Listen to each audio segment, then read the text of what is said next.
is ordinary till you see the core side of it. And what you're looking for is the story behind the news. We bring it to you from Lagos, the commercial capital of Nigeria. Giving you all sides and political stories round the clock. Every detail from the start line to the final whistle.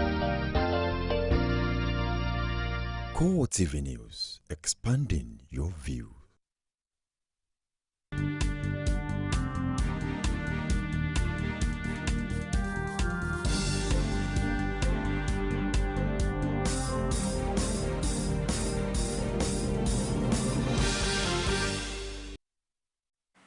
Hello there and welcome to CoreTV News on the hour with me, Sabena Izuku. As Nigerian Muslim faithfuls join their counterpart across the world to celebrate Eid-el-Kabir, they are thankful for yet another Eid-el-Kabir celebration amidst concerns for security. Sheyi Adegoke was at the Nasrul Lahi Fatih Mosque at the Lagos Old Secretariat in this report presented from our studio.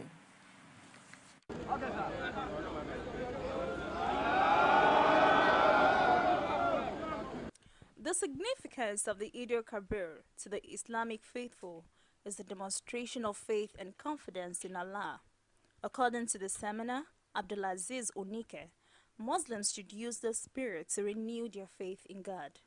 Why are we doing this today? What are we doing today? We are carrying out a symbolic gesture. It's symbolic in the sense that the man who was to kill his son, to slaughter, to sacrifice his son, is dead. The child is there too. People will be saying, why are they copying him? We are copying him to relieve that memory. We are copying him for people to be sensitized that the man who was about to slaughter his son, Allah wanted to test his faith. Not that he wanted him to slaughter his son. He wouldn't have allowed him to do that. That is the first thing I wanted people to understand. Allah wouldn't have allowed Ibrahim to carry out the slaughtering. What he wanted to do is that that he says you cannot attain piety, you can't attain right goodness until you give to me. You spend what you love most. And Allah realized that what Prophet Ibrahim liked most was his child. Okay, give it to me. And he was about to give it to him when I said, you have demonstrated faith. You have demonstrated submission. I replace it with this ram. What we are saying in essence is the killing of ram today is a symbolic gesture to follow the footsteps of Prophet Ibrahim. On the issue of Boko Haram, the president of the Nasrullah Fatih Society, Sharif Yusuf, says Islam is not a religion of violence and all Nigerians should come together to fight the Boko Haram insurgents. I think the government is really doing much. What we need to do as citizens is what is required at this time. We all need to support the fight. We need to be aware, be conscious, and assist those that are fighting, those that are in the security services with information and assistance. Everybody has said it, we have said it in Islam. Boko Haram does not represent Islam. What they are fighting is beyond religion. It's not for the faith. There is no religion that I know on earth that will direct or justify the killing of innocent souls. So Boko Haram is a completely evil cause, and all of us should put our hands together to fight it. Ahead of this 2015 general elections, the society urged all electorates to vote according to their conscience. Top government officials on Saturday joined other Nigerians to offer special prayers to mark this year's Eid-el-Kabir in Abuja. Vice President Namadi Sambo was the most senior government official at the Eid prayers held at the National Mosque because of the heavy rainfall. Speaking later with journalists, said the season should remind Nigerians of the need to make sacrifices for national peace. Praise be to Almighty Allah, the most beneficial and the most merciful. And we thank Almighty Allah for our performance of the Eid Kabir this morning, and pray that Almighty Allah will give us all the blessings that are in this month.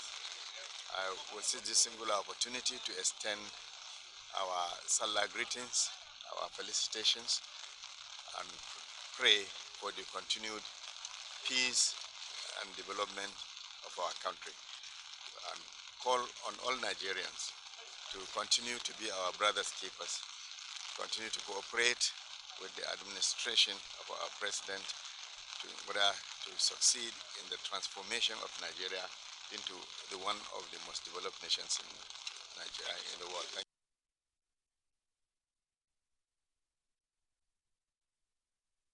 As Muslims across the world celebrate Eid Adha, the Lagos State Governor Babatunde Fashola urged Nigerians on peaceful coexistence. Fashola made the statement as he joined Islamic faithfuls at the Eid prayer held at Lagos Central Mosque. He, however, expressed optimism that better days lie ahead for the country. I use this opportunity to wish all Muslims Eid Mubarak and all Nigerians peace. But whatever we truly want for ourselves lies in our hands to achieve. I am sure that all will be well, and it must be well only because we want it to be well. If it is well within us, it will be well around us, and it will be well in our nation.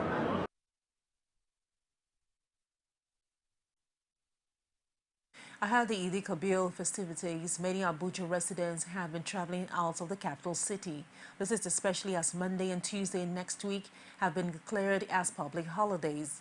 A visit to one of the main bus terminals in the FCT shows a lot of activity with movement of persons and vehicles ahead of the celebration. The report.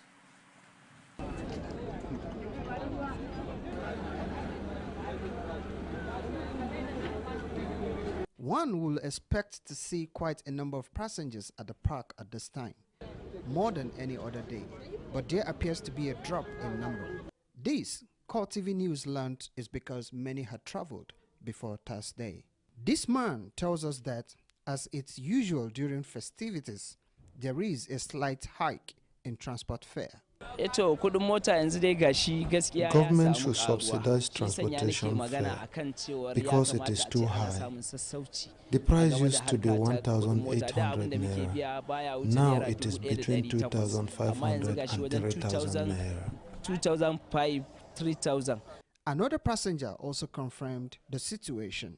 Yeah, there is a kind of 500 increase. I think we do normally join 2,500, but today they're saying 3,000 naira. But this driver, who maintains that there is no change in the fare, says the highways have been quite busy. I come to Motor Park, and on my way coming, I see that people going from Abuja to north are much. The traffic is much going to the north, but coming back is not much like that. And I can see there's no increased money for fuel. So there's no increased money for passenger too. And in spite of the heavy traffic on the highway out of Abuja, the driver says the fact that the highways are now in good condition has increased the number of people opting to travel by road. The Eid Kabir is an Islamic festival to commemorate the willingness of Ibrahim, also known as Abraham, to follow God's command to sacrifice his son Ishmael. Muslims around the world take the festival very seriously, with the slaughtering of ram, symbolizing a sign of reverence to God and an avenue of receiving his blessings. Apart from the spiritual benefits, there are more to celebrations for Nigerians who anticipate the season with so much fanfare. Motayalo was at the popular Caravan Market situated along Lagos-Ibadan Expressway, and she reports.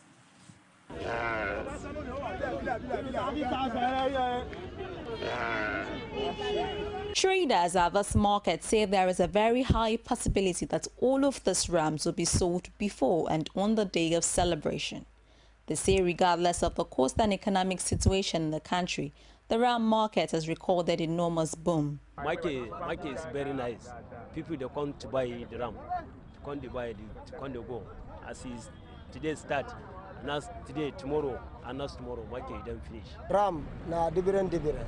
Around 40 wa, 50,000 wa, around 100 wa, 100 more than wa, around Totoni, akoi 80,000 a day, 90 a day, 75 a day, 30 gong wa, 20 babu, baragon 20,000, kota, around 20,000 agufeni, agufe rago kekere kotimbe. Moruf Bashiru, who is one of the buyers at the market, says the slaughtering of ram is very important to Muslim faithful at this time, but acknowledged, however, that it is not a sin if an individual is unable to buy a ram due to financial constraints. According to our doctrine of Islam, if you kill rams during the festive period, the reward you are going to get is the amount of the hair on that ram.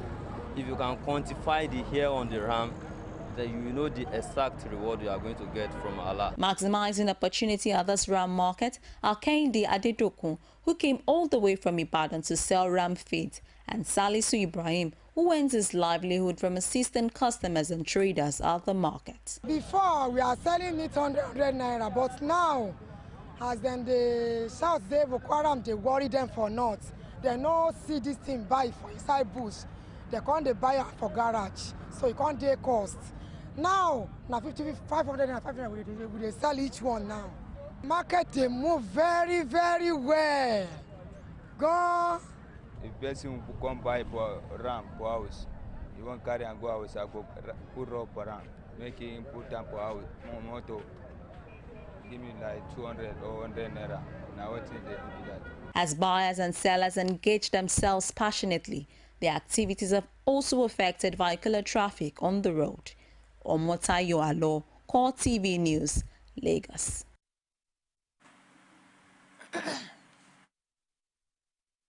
Acting Inspector General of Police Suleiman Abba has directed all police commands nationwide to provide watertight security before, during and after the Eid-el-Kabir festivities. He also ordered all Zonal Assistant Inspector General and Commissioner of Police in 36 states and the FCT to take steps to provide adequate security at all vulnerable points. The police helmsman specifically wants security beefed up at all places of worship, creation centers, and other public places. The police have withdrawn the suit filed against a journalist with the African Independent Television, Amechi Anakwi. He was to be charged for alleged defamation of character, but the police backed down, leaving an Abuja Chief Magistrate Court to strike it out. Anakwe was consequently discharged.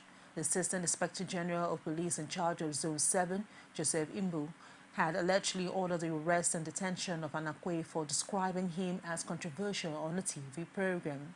He was released later on Thursday evening on bail, but was charged for alleged defamation.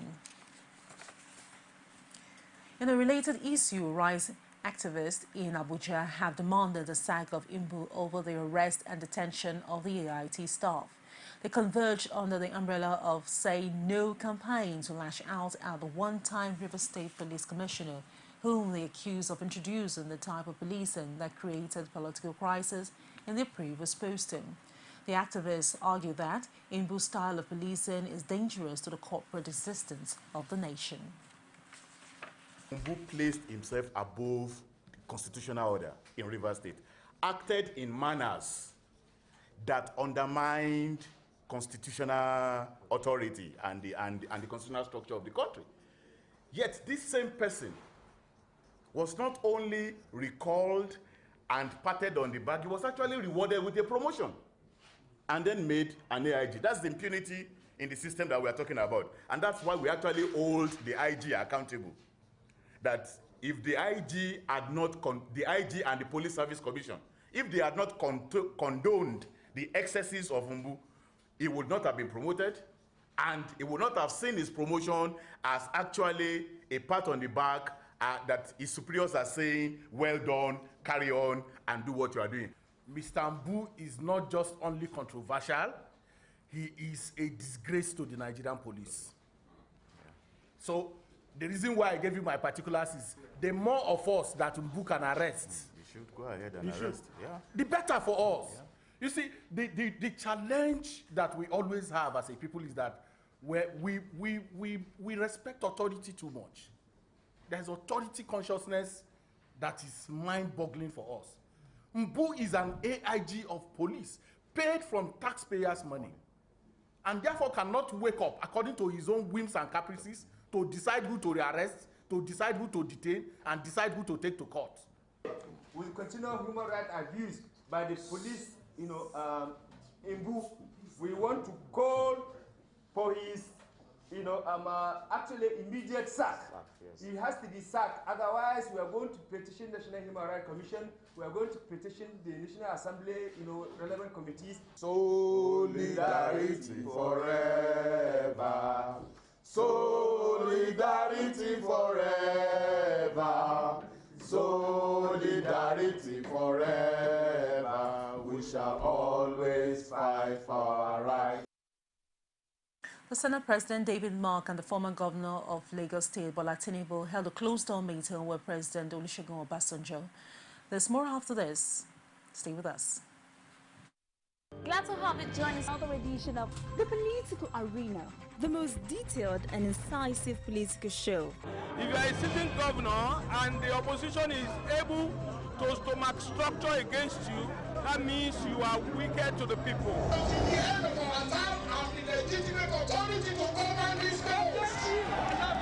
They gave me 20 minutes to move or they will shoot me. He has no chance for survival. If he likes himself, this is the best time to get out before he perishes.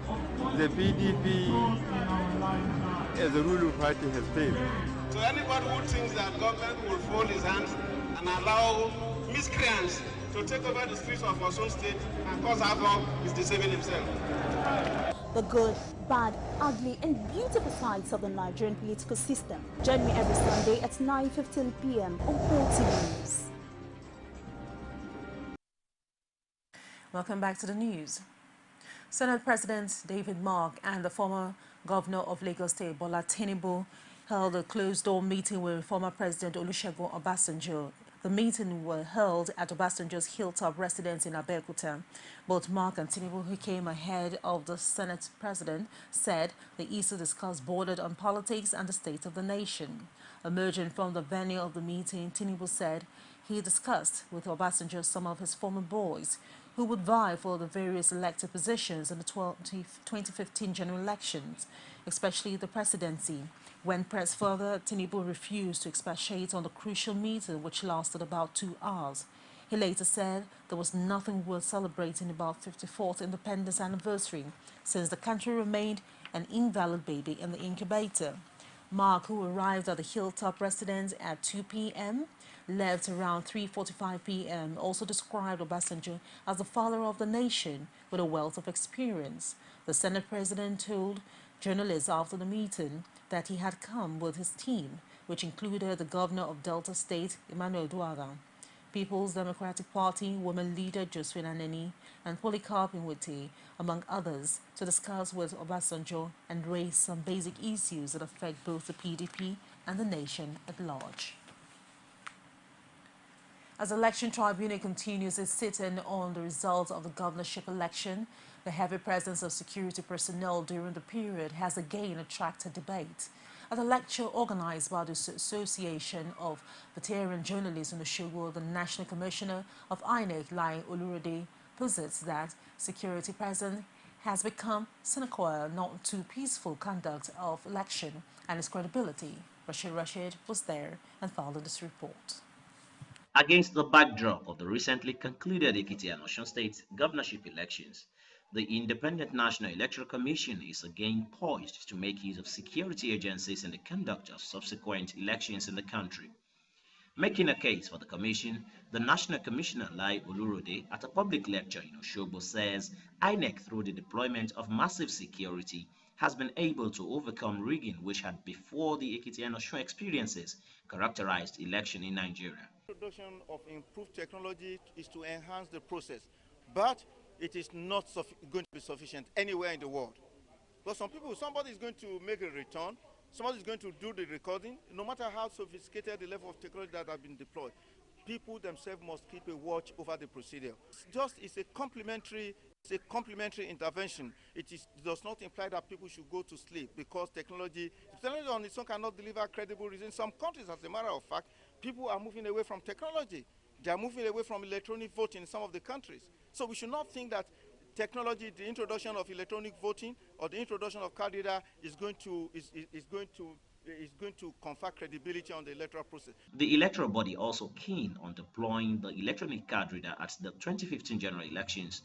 a position pushed by the APC to no success during the governorship elections in Ekiti and Osun states. Introduction of improved technology is to enhance the process, but it is not going to be sufficient anywhere in the world. Because somebody is going to make a return, somebody is going to do the recording, no matter how sophisticated the level of technology that have been deployed. People themselves must keep a watch over the procedure. It's a complementary intervention. It does not imply that people should go to sleep because technology on its own cannot deliver credible results. In some countries, as a matter of fact, people are moving away from technology. They are moving away from electronic voting in some of the countries. So we should not think that technology, the introduction of electronic voting or the introduction of card reader is going to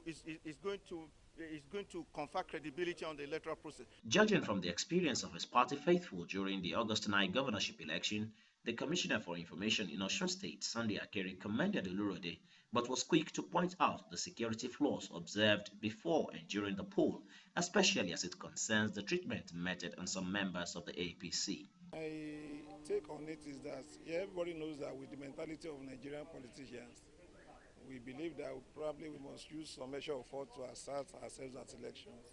Nobody is saying that the INEC should not use security operatives for election, but what we are talking about is over-militarization. So we believe elections cannot hold, like he said, and which we all know, without the operatives being around, but overusage and abuse is what we are against.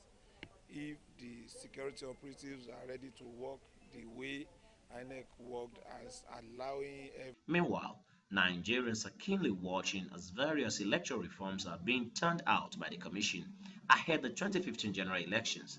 For them, the success or otherwise of this development will determine to a large extent the scorecard of INEC. Rashid, CoreTV News, Oshogbo. A chieftain of the All Progressive Congress in Adamawa State, Abdul Razak Namdas, has reiterated the party's confidence to win the forthcoming governorship by-election in the state. Namdas defended the late take-off of the statewide campaign by the party. It's a matter of strategy. Everybody knows how to pick votes, and we are politicians. After all, we have different parties, we have different policies, different programs. We must not start our campaign the same day. In any case, it is even an advantage that when they started, we did not start, so that we didn't clash anywhere. Let's do your own, I will do my own. So even if I decide to go on tour for just 2 days, it is my business. It is not supposed to worry anybody. This symbolic campaign moving from one local government to other is not even the main issue. It is this one that you move from one unit to the other, from one ward to the other. That is the thing. And for a long time, we in APC have been doing campaign. It is the PD people that are not campaigning because they believe they are in government, they have apparatus of government, so they can always use government apparatus to get what they want. But since we are in opposition, we cannot wait for them. We've been campaigning all along. It is now that they are thinking of this symbolic thing of moving from one local government that is called campaign. We've been campaigning all along. Insurgency in northern Adamawa will not affect the party's chances or general outcome of the election. It is not our wish that our citizens that are in Madagali and Michoacan not to cast their votes, even if it is going to be to my advantage. I hope I will have prefer people in those areas to vote for me. I will have known, rate myself as to how I'm being accepted or we are being accepted in those areas. So it is not our wish that, but it is an obvious thing, given the challenge. Nobody will go there as an INEC official to even go and with ballot papers to conduct an election.